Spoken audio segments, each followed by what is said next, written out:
Hi hello friends, welcome to Anjani world. ఈరోజు కథ ముడిపడిన బంధం పార్ట్ 125. మున్నా గొంతుకి నందన్ గౌతమ్ ఇద్దరూ నిద్రలేచి గదిలోకి వచ్చారు. మున్నా భయంగా నందన్ వైపు చూశాడు. నందన్ బాత్రూమ్ డోర్ని గట్టిగా కొడుతూ బోనా బోనా అని గట్టిగా అరుస్తూ ఇక ఇలా లాభం లేదని నందన్ మున్నా ఇద్దరూ ఆ బాత్రూమ్ డోర్ని బద్దలు కొట్టి లోపలికి వెళ్ళి చూశారు.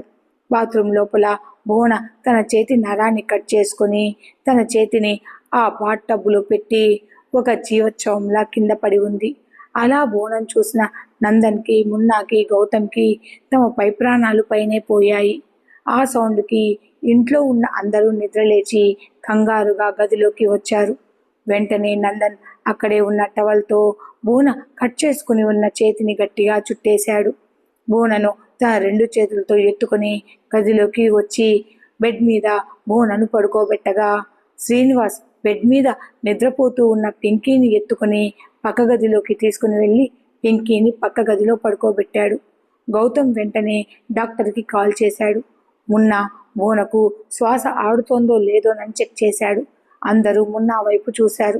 మున్నా గట్టిగా ఊపిరి పీల్చుకుంటూ ప్రమాదమేమీ లేదు, శ్వాస ఆడుతూనే ఉంది అని చెప్పడంతో అందరూ గట్టిగా తమ ఊపిరిని పీల్చుకుంటారు. బోనకు నిండుగా దుప్పటిని కప్పి మున్నా గౌతమ్ ఇద్దరు బోన అరిచేతులను రుద్దుతూ వెచ్చ చేస్తుంటే శేఖర్, శ్రీనివాస్ ఇద్దరు బోన అరికాళ్లను రుద్దుతున్నారు. బోనా బోనా కళ్ళు తెరువు అని బోన చెంపలపై నెమ్మదిగా కొట్టడం మొదలుపెట్టాడు నందన్. సౌమ్య, సహజ ఇద్దరు ఒక పక్కగా నిలబడి ఉన్నారు. సౌమ్య బోన వైపు చూస్తూ, వదినా ఎంత పని చేశావు, నువ్వు ఇలా చేస్తావని నేను కల్లో కూడా ఊహించలేదు వదినా. ఎందుకు ఇలా చేశావు వదినా? నిజాలు బయటికి తెలిస్తే నువ్వు ఇంకా జాగ్రత్త పడతావనుకున్నానే గాని ఇలా నీ ప్రాణాలు తీసుకుంటావని అనుకోలేదు వదినా. అసలు తప్పంతా నాది అని తనను తాను నిందించుకుంటోంది సౌమ్య. ఆ లోపలే డాక్టర్ రావడంతో బోనను చెక్ చేసి భయపడిన అవసరం లేదు, అవుట్ ఆఫ్ డేంజర్ అని చెప్పి కట్ చేసుకున్న బోన చేతికి బ్యాండేజ్ వేసి ఒక ఇంజెక్షన్ వేయడంతో వెంటనే బోన స్పృహలోకి వచ్చింది. బోన నెమ్మదిగా తన కళ్ళను తెరిచి అందరి వైపు చూసింది. బోన వైపు చూసి అందరూ రిలాక్స్ అవుతారు.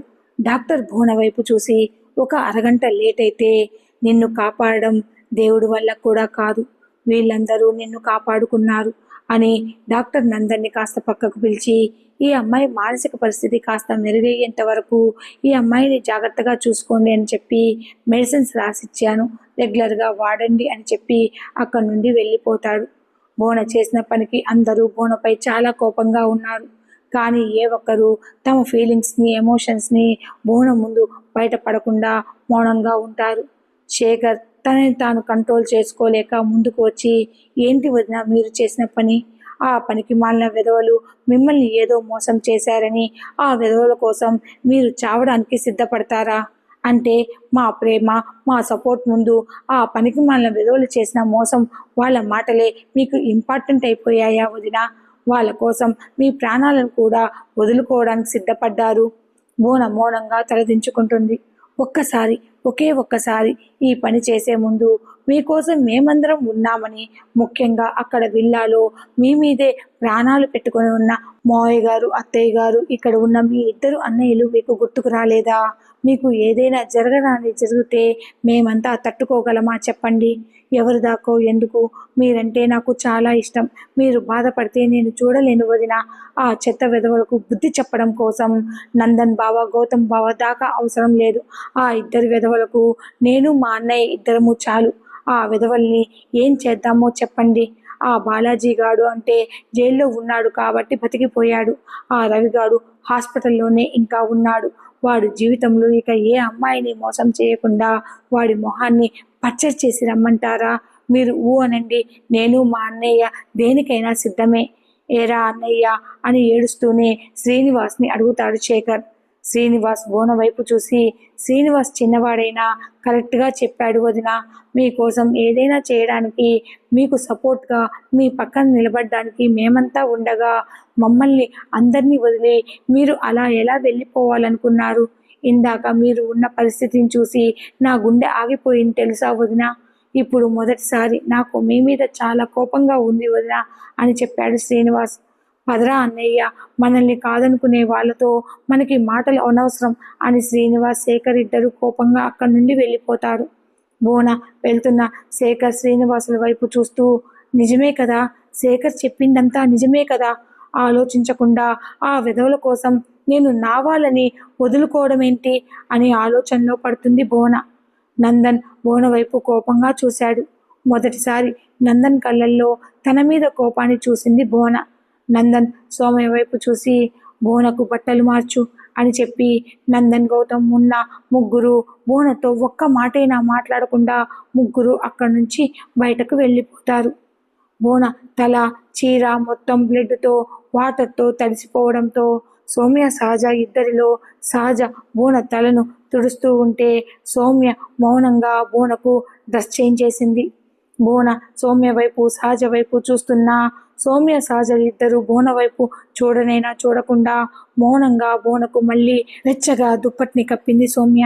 సహజ అక్క, నువ్వు వెళ్ళి పడుకో, వదినకు తోడుగా నేను ఉంటాను అని పక్కనే ఉన్న సోఫాలో కూర్చుంటుంది సౌమ్య. సహజ బయటకు వస్తుంది. అందరూ హాల్లోనే కూర్చొని ఉన్నారు. సహజ ఇప్పుడు తన ఆరోగ్యం, తన బిడ్డను తాను చూసుకోవాలని పక్క రూమ్లో పింకీ దగ్గరికి వెళ్ళి అక్కడే పడుకుంటుంది సహజ. బోన సోఫాలో కూర్చొని ఉన్న సౌమ్య వైపు చూసింది. సౌమ్య, నువ్వు నాతో మాట్లాడవా అని అడుగుతుంది బోన. సౌమ్య కోపంగా బోన వైపు చూసి ఏం మాట్లాడకుండా సోఫాలో అలానే పడుకుంటుంది సౌమ్య. సౌమ్య, నేను చేసిన పని తప్పే, కానీ ఆ టైంలో నా మైండ్లో నేను వాళ్ళ చేతిలో మోసపోయాను అనే బాధ, నా మీద నాకే కోపం నేను పిచ్చిగా ఆలోచించేలా చేశాయి. నేను మోసపోవడమే కాకుండా నన్ను అడ్డు పెట్టుకుని ఆ వెధవలు మా అన్నయ్యని ఇబ్బంది పెడతారేమోనని, నా వల్ల మీరంతా ఎక్కడ ఇబ్బంది పడతారేమోనని, నేను మీకు భారం కాకూడదని పిచ్చిగా ఆలోచించి తప్పు చేశాను సౌమ్య. అసలు నాకేమైనా అయితే నా మీదే ప్రాణాలు పెట్టుకుని ఉన్న నా తల్లిదండ్రులు, నా అన్నయ్య ఏమైపోతారో అన్న ఆలోచన చేయలేకపోయాను. ఇప్పుడు శేఖర్ అన్న మాటలు వింటుంటే నేను ఎంత తప్పుగా ఆలోచించానో అర్థమవుతోంది. సారీ సౌమ్య, ప్లీజ్ నాతో మాట్లాడవా అని సౌమ్యను బ్రతిమిలాడుకుంటోంది బోన. సౌమ్య బోన వైపు చూసి, మీకు ఏమైనా కావాలా అని అడుగుతుంది. వద్దు అని తన తలను అడ్డంగా ఊపి చెప్పింది బోన. ఇప్పటికే చాలా పొద్దుపోయింది వదిన, మీరు బాగా అలసిపోయారు, బయట అందరూ నిద్రపోతున్నారు. మనం ఏదైనా మాట్లాడుకోవాలంటే రేపు పొద్దున్నే మాట్లాడుకుందాం వదిన, గుడ్ నైట్ అని చెప్పి కళ్ళు మూసుకుంటుంది సౌమ్య. బోన గట్టిగానే నిట్టూరుస్తూ సౌమ్య వైపు చూస్తూ పడుకుంటుంది. బోన చెప్పిన ప్రతి మాట బయట హాల్లో కూర్చొని ఉన్న నందన్, గౌతమ్, మున్న ముగ్గురు వింటారు. ఇక్కడ వైజాగ్ జైల్లో బాలాజీ ఆలోచిస్తూ అక్కడ మున్నా, నందన్కి నా గురించి, రవి గురించి ఏమీ చెప్పలేదా? రవి గురించి అంటే వాడికి ఏమీ తెలిసి ఉండకపోవచ్చు, కానీ నా గురించి మొత్తం కూపి లాగాడు కదా ఆ మున్నాగాడు. మరి నందన్కి నా గురించి ఎందుకు చెప్పలేదు? లేదు, నాకు మున్నా గురించి బాగా తెలుసు. నందన్కి నా గురించి మున్నా ఖచ్చితంగా చెప్పే ఉంటాడు. మేమంతా కలిసి మున్నాపై చేసిన కుట్ర గురించి, ఎలా మున్నాకు బోనను దూరం చేసి గౌరీతో పెళ్లి విషయం, నేను గౌరీని చంపేసిన నిజం, అంతేకాదు నేనే నందన్ని చంపాలని ప్లాన్ చేశానని, నా వల్లే చిన్నమావయ్య, తన భార్య, గౌతమ్ వాళ్ళ పేరెంట్స్ చనిపోయారని మాత్రమే మున్నా నందన్కి చెప్పి ఉంటాడు. నేను బోనను పెళ్లి చేసుకున్న విషయం నాకు, రవికి, మా అమ్మకి, సౌజన్యకి తప్ప మరెవరికి తెలియదుగా అని గట్టిగా నవ్వుకుంటూ, ఈ విషయం గురించి మున్నాకి తెలిసే ఛాన్సే లేదు, కాబట్టి నేను ప్రశాంతంగా, ధైర్యంగా ఇక్కడ ఉండొచ్చు. మరి నేను మున్నా మీద కుట్ర చేశానని, నేను నందన్ని చంపడానికి ప్లాన్ చేశానని, నా వల్లే చిన్నమావయ్య, అత్తయ్య, గౌతమ్ పేరెంట్స్ చనిపోయారన్న విషయం తెలిసినా నందన్ మౌనంగా ఎందుకు ఉన్నాడు అని బాలాజీ ఆలోచిస్తూ, అంటే నందన్ మీద రవి పెట్టిన కేసు తేలేంత వరకు ఈ విషయాలు ఏవి వాళ్లకు తెలిసినట్లు మాకు తెలియకూడదు అని అనుకుంటున్నారా? నా గురించి ఆ నందన్కి ఎన్ని తెలిసినా ఒక్క నిజం మాత్రం నా నోటితో నేను చెప్తే గాని నీకు తెలియదురా నందన్, అదేరా నీ చెల్లి మెడలో నేను తాళి కట్టానన్న నిజం అని బాలాజీ గట్టిగా నవ్వుతూ, ఈ నిజం నందన్కి తెలిసిందంటే వాడి గుండాగి చస్తాడేమో, అయినా నేను బయటకు వచ్చిన తర్వాత ఆ నందన్ గాడు నన్నేం పీకుతాడులే, నా వెనక చక్రధర్ ఉండగా అని నవ్వుకుంటూ అసలు నేనే వాడి బావను అన్న నిజం నా నోటితో నేను ఈ విషయం చెప్తున్నప్పుడు వాడి మొహం చూడాలని నాకు చాలా ఆశగా ఉంది. ఈ విషయం నీకు ఎప్పుడు చెప్తానో తెలుసా నందన్? నేను నా చేతులతో నీ గుండెల్లో కత్తిని దింపినప్పుడు, ఆ క్షణాన నీ చెల్లెలికి మొగుడిని నేనేనని అప్పుడు నీకు నిజం చెప్తానురా. అప్పటిదాకా ఆ రవినే నీ బావ అని, ఆ రవినే తన భర్త అని నువ్వు నీ చెల్లెలు ఇద్దరూ భ్రమలో బతకండి. రవి ఎలాంటి వాడైనా రవి బోనకు తాళి కట్టిన భర్త. ఆ తాళికి ఆ పెళ్లికి వాల్యూ ఇచ్చే పాత చింతకాయ పచ్చడి నా భార్య. కాబట్టి నందన్, గౌతమ్, మున్నా ముగ్గురు నా భార్యకు ఎన్ని చెప్పినా బోన ఎట్టి పరిస్థితిలోనూ రవిని వదులుకోదు. పైగా నా భార్య రవిని మనసారా ప్రేమించింది కదా. ప్రేమించిన వ్యక్తిని అలా ఎలా వదులుకుంటుంది కదా బోనా అని బోన ఫోటో వైపు చూస్తూ, నేను జైలు నుంచి బయటకు వచ్చేంత వరకు ఆ రవినే నీ భర్త అని భ్రమలో ఉండు. త్వరలోనే నందన్ని పైలోకాలకు పంపించేస్తాను. ఆ తర్వాత నీ భర్త నేనేనన్న నిజం నీకు చెప్పి నీ దగ్గరికి నేను వచ్చేస్తానుగా బోనా. నిన్ను కలవక 4 నెలలు పైనే అవుతోంది బోనా. ఇక త్వరలోనే నేను బయటకు వచ్చేస్తాను కదా.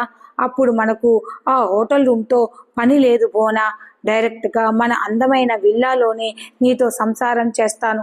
ఏమంటావు డార్లింగ్ అని అంటూ బోనకు దాని మెడలో తాళి కట్టింది నేనేనన్న అసలు నిజం తెలిసేంత వరకు రవి మీద ప్రేమ ఎప్పటికీ చచ్చిపోదు. కాబట్టి నందన్ ఈ కేసులో ఓడిపోక తప్పదు అని ఆనందపడిపోతూ, మరుక్షణమే నందన్ గురించి అన్నీ తెలిసి కూడా నందన్ని అలా ఎలా తక్కువ అంచనా వేస్తున్నాను అని అనుకుంటూ, ఇక్కడ ఈ సౌజన్య ఉందని మాకు తెలియకుండా మున్నా ఇంట్లో కూర్చొని ఈ ముగ్గురు ఏదైనా ప్లాన్ చేస్తున్నారా ఏమో. ఆ నందన్ ఎప్పుడైనా ఏ క్షణమైనా ఎలా అయినా ఆలోచించి నా ప్లాన్ని తిప్పికొట్టచ్చు. నేను వాడితో చాలా జాగ్రత్తగా ఉండాలి. ఎందుకైనా మంచిది అని పక్కనే ఉన్న పోలీస్ దగ్గర నుంచి ఫోన్ని తీసుకుని వెంటనే సౌజన్యకు కాల్ చేశాడు బాలాజీ. తన ఫోన్ రింగ్ అవ్వడంతో నిద్రమత్తులో ఉన్న సౌజన్య తన కళ్ళను తెరిచి టైం వైపు చూసి, టైం అర్ధరాత్రి 2. ఈ టైంలో ఎవరబ్బా అని తన ఫోన్ వైపు చూసుకుని, ఈ అన్నయ్యకు అసలు బొత్తిగా టైం సెన్సే లేదు అని అనుకుంటూ బాలాజీ కాల్ని లిఫ్ట్ చేస్తుంది సౌజన్య. ఏంటన్నయ్య ఈ టైంలో ఫోన్ చేశావు అని నిద్రమత్తులోనే అడుగుతుంది సౌజన్య. సౌజన్య, నేను చెప్పేది జాగ్రత్తగా విను. నువ్వు రేపు పొద్దున్నే ఎర్లీ మార్నింగ్ మున్నా ఇంటికి బయలుదేరి వెళ్తున్నావు చెప్పాడు బాలాజీ. బాలాజీ మాటలకు నిద్రమత్తు వదులుకొని, రేపు ఎర్లీ మార్నింగ్ నేను ఆ బానిస విధవ ఇంటికి వెళ్ళాలా? ఎందుకు అని కోపంగా అడుగుతుంది సౌజన్య. నందన్, గౌతమ్, మున్నా మూమెంట్స్ని నువ్వు గమనించడానికి. అన్నయ్య నిన్న రాత్రి నీతో చెప్పాను, ఆ మున్నా మన గురించి నందన్ బావకి ఏ విషయం చెప్పలేదని. నువ్వు అనవసరంగా ఎక్కువ ఆలోచించి కంగారు పడుతున్నావు. అయినా నందన్ బావ నన్ను ఒక విషపురుగును చూసినట్లు నా వైపు చూసి తన మొహాన్ని తిప్పేసుకుంటున్నాడు. ఇక్కడ జరిగే అవమానం కాకుండా ఆ బానిస ఇంటికి వెళ్ళి వాడి ముందు కూడా నేను అవమానపడాలా అన్నయ్య అని అంటుంది సౌజన్య. చూడు సౌజన్య, మున్నా మన విషయాలు నందన్కి చెప్పే ఉంటాడు. ఒకవేళ చెప్పకపోయినా నందన్ మౌనంగా ఉండే వ్యక్తి కాదని నీకు నాకు బాగా తెలుసు. ఈ కేసు మనం గెలవడం ఎంత ముఖ్యమో నందన్కి కూడా ఈ కేసు గెలవడం అంతే ముఖ్యం. వాళ్ళ వైపు ఏ ప్రూఫ్ లేకపోయినా అంత ధైర్యంగా ఆ ముగ్గురు కూర్చొని ఉన్నారంటేనే నాకు అనుమానంగా ఉంది సౌజన్య. రవి లాంటి దుర్మార్గుడు నుండి తన చెల్లెల్ని కాపాడుకోవాలని, తాను జైలుకి వెళ్లకుండా ఉండాలంటే నందన్ ఈ కేసు ఖచ్చితంగా గెలవాలి. అలా గెలవడానికి నందన్, గౌతమ్, మున్నా ఏదో ఆలోచించే ఉంటారు. అలా జరగకుండా ఆ ముగ్గురు ఏం ఆలోచిస్తున్నారో వాళ్ళ ప్రతి మూమెంట్ మనం అబ్జర్వ్ చేయాలి సౌజన్య. ప్లీజ్ సౌజన్య, ఆ నందన్ మీద మనం కేసు గెలవడం ముఖ్యం. మనం ఈ కేసు గెలిస్తే నందన్ నీకే సొంతమవుతాడు. ఒక్కసారి ఆలోచించు అని అంటాడు బాలాజీ. సరేలే అన్నయ్య, నువ్వు చెప్పినట్లే రేపు ఎర్లీ మార్నింగ్ మున్నా ఇంటికి వెళ్తాను అని అంటుంది సౌజన్య. నా చెల్లెలు బంగారం అని ఫోన్ కట్ చేస్తాడు బాలాజీ. రేపు పొద్దున అత్తయ్యకు ఏ కారణం చెప్పి నేను మున్నా ఇంటికి వెళ్ళాలి అని ఆలోచనలో పడుతుంది సౌజన్య. తెల్లవారింది. సోఫా మీద పడుకొని మంచి నిద్రలో ఉన్న సౌమ్యకు గాలిగజ్జల సౌండ్ వినపడగానే కంగారుగా ఉలిక్కిపడి నిద్రలేచింది సౌమ్య. భువన సౌమ్య వైపు చూసి, అయ్యో నేను నిద్రలేపేశానా అని అడుగుతుంది. టైం వైపు చూసింది సౌమ్య. టైం 6 కావస్తోంది. ఏం కావాలి వదినా మీకు అని అడుగుతుంది సౌమ్య. పడుకుందామంటే నిద్ర పట్టడం లేదు సౌమ్య. అలా మొహమైనా కడుక్కుందామని లేచి బాత్రూమ్ వైపుకు వెళ్తున్నాను చెప్పింది బోన. సౌమ్య వెంటనే పైకి లేచి బోనను బాత్రూంలోకి తీసుకొని వెళ్ళి తన చేతులతో బోన మొహాన్ని మంచిగా కడిగి మళ్ళీ తీసుకొని వచ్చి బెడ్ మీద బోనను కూర్చోబెడుతుంది సౌమ్య. మీరు తాగడానికి వేడివేడిగా పాలు తీసుకొని వస్తాను అని చెప్పి వెళ్ళబోతున్న సౌమ్య చున్నీని పట్టుకొని ఆపిన బోన, సౌమ్య ప్లీజ్, నేను చేసిన దానికి సారీ చెప్తున్నాను కదా, ప్లీజ్ నాతో మాట్లాడు అని అడుగుతూ బోన సౌమ్యను తన వైపుకు తిప్పుకుంటుంది. అప్పటికే సౌమ్య కళ్ళల్లో నుంచి కన్నీరు ధారలా కారుతోంది. సౌమ్య అలానే బోన వైపు చూసి, నిన్న రాత్రి హర్షవర్ధన్ సార్ మిమ్మల్ని ఒక అరగంట లేటుగా చూసి ఉంటే మీరు మాకు దక్కేవారు కాదేమో వదిన. టైం బాగుంది కాబట్టే మీరు మాకు దక్కారు, లేదంటే నన్ను నేను ఈ జన్మలో క్షమించుకోలేనేమో. అసలు తప్పంతా నాదే వదిన. ఆ రవి, ఆ బాలాజీ ఎంత దుర్మార్గులో. వాళ్ళ నిజస్వరూపాలు మీకు తెలియాలని, వాళ్ళ నుండి మిమ్మల్ని కాపాడుకోవాలనే ఉద్దేశంతో నిజాలు మీకు తెలియాలని అనుకున్నాను. నిజాలు తెలిసిన తర్వాత మీకు మీరు జాగ్రత్త పడతారు అనుకున్నానే గాని ఇంత పని చేస్తారని నేను ఊహించలేదు వదిన. చచ్చి మీరు ఏం సాధిస్తారు వదిన? అదే మీరు ధైర్యంగా ఆ దుర్మార్గులకు ఎదురు నిలబడి మిమ్మల్ని మోసం చేసిన ఒక్కొక్కరి అంతు చూడాలి అనుకోవాలే గాని ఇలా మీరు చేస్తారని నేను అసలు అనుకోలేదు వదిన అని బాధగా అంటుంది సౌమ్య. నేను వాళ్ళ అంతు చూడడమా? నా వల్ల అవుతుందా సౌమ్య అని బోన సౌమ్యను అడుగుతుంది. ఎందుకు కాదు వదిన, మనం ఆడవాళ్ళం, మన వల్ల ఏది కాదని మనం అనుకుంటాం అంతే. కానీ ఒక్కసారి మనలో ఉన్న శక్తిని బయటకు తీస్తూ మనం గట్టిగా అనుకొని నడుం బిగించి ముందుకు అడుగు వేస్తే మన వల్ల కానిది ఏదీ లేదు వదిన అని బోన వైపు చూసి చెప్పింది సౌమ్య. అందులోనూ మీకు అండగా మీ అన్నయ్య, మీ తల్లిదండ్రులు, మేమంతా మీ వెనక ఉన్నాము. మీరు అడగాలే కానీ మిమ్మల్ని మోసం చేసిన ఆ ఇద్దరి తలలను నరికి తీసుకుని వచ్చి మీ కాళ్ళ దగ్గర పడేస్తాడు మీ అన్నయ్య. అంతేగాని ఇలా పిరికిదానిలా చచ్చిపోవడం అనే ఆలోచన చాలా తప్పు వదిన. ఈ విషయంలో మాత్రం నేను మిమ్మల్ని క్షమించలేను. ప్లీజ్ నాతో మాట్లాడకండి అని అక్కడి నుండి బాధగా వెళ్ళిపోతుంది సౌమ్య. సౌమ్య చెప్పింది నిజమే, నేను మా అన్నయ్యను, సౌమ్యను అందరినీ చాలా బాధ పెట్టాను అని అనుకుంటుంది బోన. కిచెన్లో సౌమ్య అక్కడి వంట మనిషి సహాయంతో అందరికీ కాఫీలు పెడుతూ టిఫిన్లకు ప్రిపేర్ చేస్తోంది. మున్నా ఫ్రెష్ అయ్యి కిచెన్ వైపుకు వచ్చి సౌమ్య వైపు చూసి, గుడ్ మార్నింగ్ సౌమ్య, అప్పుడే లేచి కిచెన్లోకి వచ్చేసావా అని అడుగుతాడు.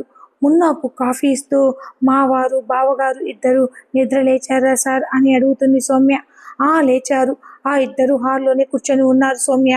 నీ చేతి కాఫీ తాగి చాలా రోజులైంది సౌమ్య.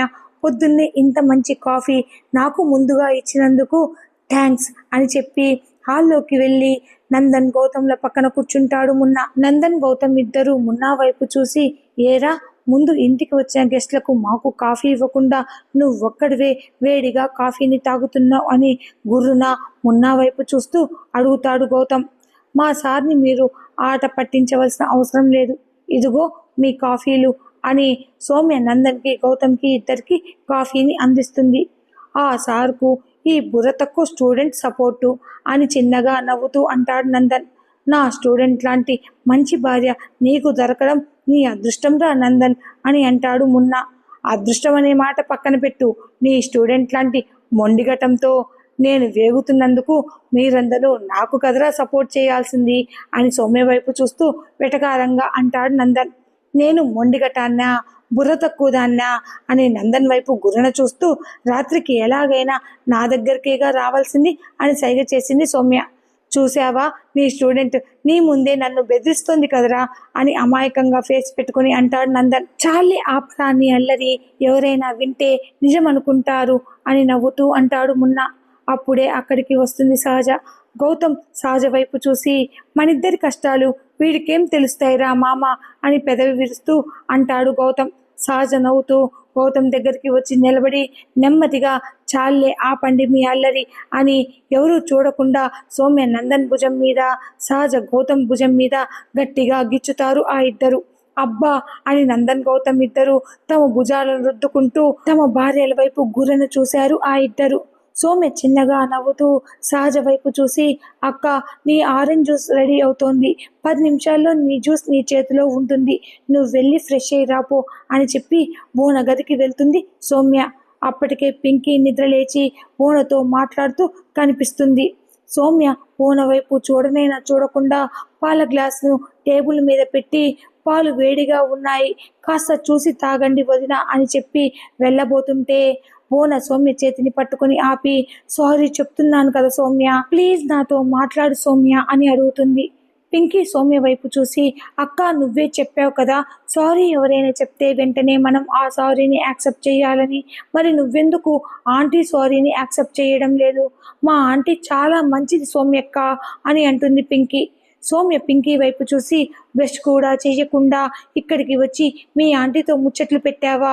వెళ్ళి బ్రష్ అయ్యి, పాలు రెడీగా ఉన్నాయి, నువ్వు పాలు తాగాలి పింకీ, పాలను స్కిప్ చేశావో నా చేతిలో నీకు దెబ్బలు పడతాయి అని అంటుంది సౌమ్య. పింకీ నెమ్మదిగా బోన చెవి దగ్గరికి చేరి, ఈ రోజు మా సౌమ్యక్క ఎందుకో చాలా కోపంగా ఉంది ఆంటీ. మీ సారీని మా సౌమ్యక్క యాక్సెప్ట్ చేయాలి అంటే మా సౌమ్యక్కను గట్టిగా పట్టుకొని సారీ అని మీ సారీని మా సౌమ్యక్క యాక్సెప్ట్ చేసేంత వరకు మా అక్కను అసలు వదలకండి, అప్పుడే మీ సారీని మా సౌమ్యక్క యాక్సెప్ట్ చేస్తుంది అని నెమ్మదిగా చెప్పి వెంటనే సౌమ్య బుగ్గ మీద ముద్దు పెట్టుకొని, కోపం వద్దు సౌమ్య, బీ కూల్, నేను బ్రష్ చేసుకోవడానికి వెళ్తున్నానులే అని చెప్తూ అక్కడి నుండి పింకీ గెంతుకుంటూ హాల్లోకి వెళ్ళిపోతుంది. సౌమ్య తన బుగ్గను రుద్దుకుంటూ అల్లరి పిల్ల అని పక్కకు వెళ్ళబోతుంటే బోన కూడా పింకీ చెప్పినట్లే తన ఒక్క చేత్తో సౌమ్య నడుమును గట్టిగా చుట్టేసి, సారీ సౌమ్య, ప్లీజ్ నన్ను క్షమించు అని ముద్దుగా అడుగుతుంది బోన. ఏంటి వదిన, మీరు చిన్నపిల్లల, ముందు నన్ను వదలండి అని అంటుంది సౌమ్య.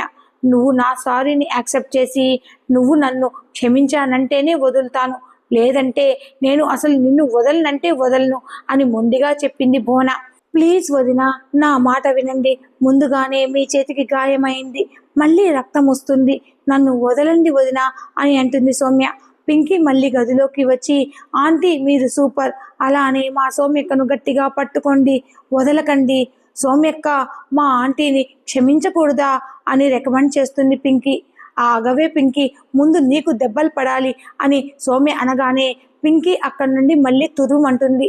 సరే వదిన, నేను మిమ్మల్ని క్షమిస్తాను, నన్ను వదలండి అని అంటుంది సౌమ్య. బోన నవ్వుతూ థ్యాంక్ యూ సౌమ్య అంటుంటే, నన్ను సరే, మీ అన్నయ్యలను ఎలా కన్విన్స్ చేస్తారు అది నేను చూస్తానుగా అని అంటూ, ముందు పాలు తాగండి, పాలు చల్లారిపోతున్నాయి అని నవ్వుతూ సౌమ్య అక్కడి నుండి వెళ్ళిపోతుంది. సౌమ్య మాటలకు బోన ఆలోచిస్తూ, నేను చేసింది చాలా పెద్ద తప్పు, వీళ్ళందరూ నా మీద కోపంగా ఉండడం కరెక్టేగా, నా తప్పును నేను తెలుసుకున్నాను అని అనుకుంటూ సౌమ్య తెచ్చిన పాలను తాగి నెమ్మదిగా బెడ్ మీద నుంచి పైకి లేచి హాల్లోకి వస్తుంది బోన.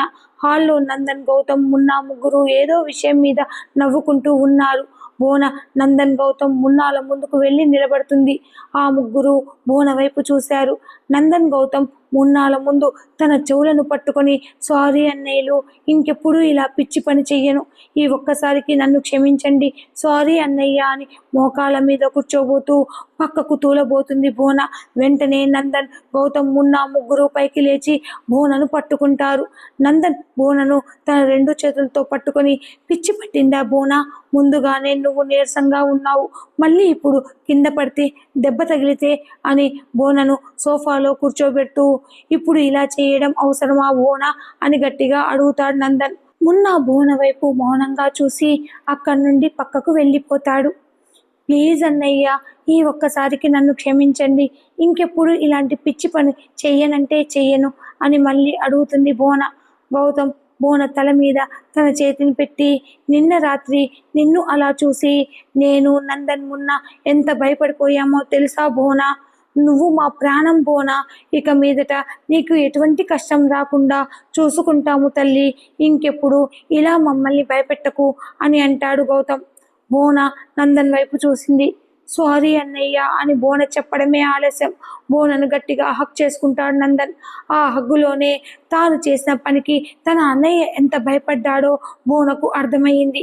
శేఖర్, శ్రీనివాస్, సహజ ముగ్గురు హాల్లోకి వచ్చారు. బోన శేఖర్, శ్రీనివాస్ ఇద్దరి వైపు చూసి దగ్గరకు రమ్మని సైగ చేసింది. ఆ ఇద్దరు బోన దగ్గరికి వచ్చి నిలబడతారు. ఆ ఇద్దరిని హగ్ చేసుకుంటూ, మిమ్మల్ని నేను నిన్న రాత్రి చాలా ఇబ్బంది పెట్టాను, సారీ, ఇంకెప్పుడు ఇలాంటి పిచ్చి పని చేయను అని శేఖర్ వైపు చూసి, ఆ విధవలు నాకు ఇంపార్టెంట్ కాదు శేఖర్, వాళ్ళు నాకు చచ్చిన శవాలతో సమానం, మీరే నాకు ముఖ్యం, మీరందరూ నాకు కావాలి శేఖర్, నేను చేసిన దానికి మరొకసారి మీ ఇద్దరికి సారీ చెప్తున్నాను, మీరిద్దరూ అంటే నాకు కూడా చాలా ఇష్టం అని నవ్వుతూ చెప్పింది బోన. అయ్యో వదిన, మనలో మనకి ఈ సారీలు ఎందుకు చెప్పండి, మీరు చేసిన తప్పని తెలుసుకున్నారు, మీరు మాతో కలిసి ఆనందంగా ఉంటే మాకు అంతే చాలు అని శేఖర్ శ్రీనివాస్ ఇద్దరూ చెప్పారు. బోన సహజ వైపు చూసి, నిన్న రాత్రి నిన్ను, నీ కడుపులో ఉన్న బిడ్డను ఇద్దరిని భయపెట్టేశాను కదా, సారీ సహజ అని అంటుంది. పొద్దున్నే నిద్ర లేచినప్పటి నుంచి ఈ సారీల పురాణం ఏంటి వదిన, మన మధ్య సారీలు లేవు, థ్యాంక్స్లు లేవు, మనమంతా ఒకటే కదా వదిన అని సహజ చెప్పడంతో పింకీ అక్కడికి వచ్చి, అందరూ మా ఆంటీ సారీని యాక్సెప్ట్ చేసినట్లేగా, ఇక అందరూ నవ్వండి అని అంటుంది పింకీ. పింకీ ముద్దు మాటలకు అందరూ గలగలా నవ్వుకుంటారు. ఆ సమయంలోనే బయట కార్ హారన్ వినపడడంతో ఇంత పొద్దున్నే మా ఇంటికి ఎవరొచ్చారా అని మున్నా చూడగా, ఇంత పొద్దున్నే ఎవరొచ్చారా అని నందన్, గౌతమ్, బోన, సహజ, శేఖర్, శ్రీనివాస్, పింకీ, సౌమ్య అందరూ గుమ్మం వైపు చూశారు. మహేంద్ర, సరోజ, నారాయణరావు, గాయత్రి, సుగుణ, సుందరం, సౌజన్య అందరూ కారు దిగి ఆ బిల్డింగ్ ముందు నిలబడతారు. ఈ స్టోరీ అప్డేట్ కనుక మీకు నచ్చినట్లయితే please like, share and subscribe and hype my channel. పక్కనే ఉన్న హైప్ బటన్ని ప్రెస్ చేసి నా స్టోరీకి మీ సపోర్ట్ని అందించగలరు. అలానే నా స్టోరీని లైక్ చేసి నా ఛానల్ని కొంచెం సబ్స్క్రైబ్ చేసుకోండి ప్లీజ్. Thanks for watching.